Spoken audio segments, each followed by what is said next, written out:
Good evening, I'm Lauren Culver. And I'm Nicholas Pollack. Thank you for watching KX News. In tonight's top story, Donald Trump, the 45th President of the United States, is impeached by the U.S. House of Representatives tonight, becoming the third American president to be formally charged. The historic vote split along party lines, much the way it has divided the nation. But how about here at home? Renee Cooper joins us now with more on what North Dakotans are thinking. Renee. Lauren and Nicholas, much like it is in Washington, the locals I connected with today are very much divided. I spent some time asking several passersby in the capital city how they feel, and minus one exception, everyone had a strong opinion one way or the other. Bismarck resident Rissa Williams said tonight couldn't have come fast enough. I can't believe he's still in office. And why is that? Because I think he's a joke. She says her reaction was relief. I don't think he's a good human. I don't think he has any compassion. I don't think he's qualified. Larry Mallory and his grandson agree. I never did like the guy in the first place. You can let him go. He lies to the country itself, and I don't think he's that trustful. On the other side of things is Mandan resident Polly Lorenzano. I think it's ridiculous. There's really no proof. They have nothing.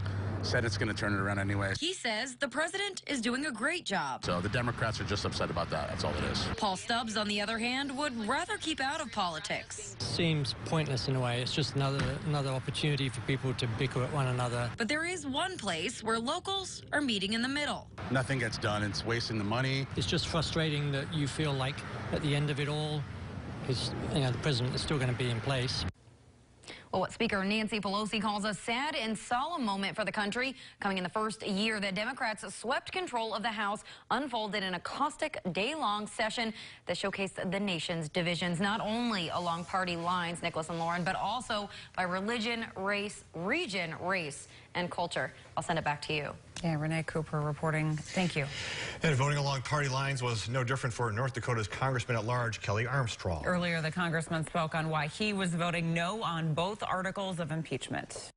As Chairman Nadler has so ominously stated, if you're serious about removing a president from office, what you're really doing is overturning the results of the last election.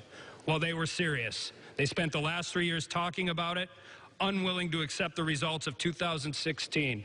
I wonder if my colleagues recognize the irony that their impeachment vendetta is the greatest election interference of all. So, what's next? The articles of impeachment, the political equivalent of an indictment, now